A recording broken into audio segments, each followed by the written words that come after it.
Physical refining செய்யப்பட்ட SKM Poorna rice brand oil. திமுகவில் மீண்டும் செயல் தலைவர் பதவியை உருவாக்கி கட்சியை பலப்படுத்த வேண்டும் என்று துணை பொதுச் செயலாளர் கனிமொழி மற்றும் இளைஞரணி செயலாளர் உதயநிதி ஆதரவாளர்கள் தலைமையை வலியுறுத்த துவங்கியிருப்பது பரபரப்பை ஏற்படுத்தியுள்ளது. சட்டசபை தேர்தலில் திமுக சந்தித்த பெரும் தோல்விக்கான காரணத்தை அறிய 36 பேர் கொண்ட கள ஆய்வுக்குழு விசாரணை நடத்தி வருகிறது. இந்த குழு தனது அறிக்கையை ஜூன் 5ஆம் தேதி திமுக தலைவர் ஸ்டாலினிடம் அளிக்க உள்ளது.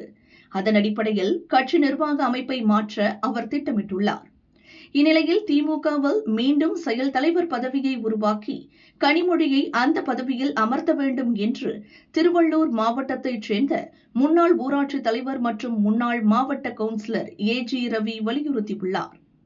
அதே நேரத்தில் சென்னை அறிவாலயத்தில் நேற்று முன்தினம் நடந்த திமுக இளைஞரணி கூட்டத்தில் பங்கேற்ற நிர்வாகிகள் செயல் தலைவராக உதயநிதி பதவியேற்க வேண்டும் என்று கூறியுள்ளனர். திமுகவில் செயல் தலைவர் பதவி என்பது ஏற்கனவே உருவாக்கப்பட்ட பதவி. மறைந்த முன்னாள் தலைவர் கருணாநிதி உடல்நலம் குன்றி தீவிர அரசியலில் ஈடுபட முடியாமல் இருந்தபோது 2017 நடந்த பொதுக்குழுவில் செயல் தலைவர் என்ற புதிய பதவி உருவாக்கப்பட்டு அதில் ஸ்டாலின் நியமிக்கப்பட்டார்.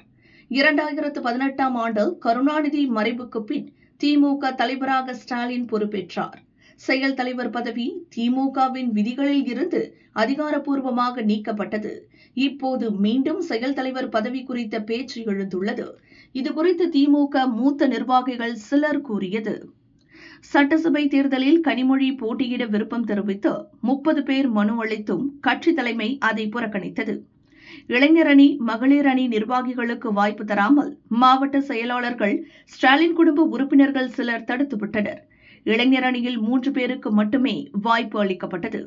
வரும் உள்ளாட்சித் தேர்தலில் தங்களுக்கு வாய்ப்பு கிடைக்காது என கருதும் இளைஞர்கள் தமிழக வெற்றி கழகத்துக்கு தாவ தயாராகிவிட்டனர்.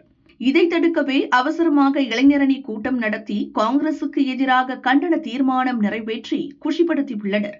அதேபோல் கருணாநிதி பிறந்தநாள் கொண்டாட்டம் குறித்து வீடியோ கான்பரன்ஸ் மூலம் கனிமொழி தலைமையில் மகளிர் அணி கூட்டம் நடந்தது. கனிமொழி தனக்கு ஒதுக்கப்பட்ட தொகுதிகளில் அதிக வெற்றியை பெற்று தந்துள்ளார். எனவே கனிமொழிதான் செயல் தலைவராக பதவியேற்க வேண்டும் என்று மகளிர் அணி எதிர்பார்க்கிறது. இருப்பினும் இறுதி முடிவு ஸ்டாலின் கையில்தான் உள்ளது என்று திமுக மூத்த நிர்வாகிகள் கூறினர்.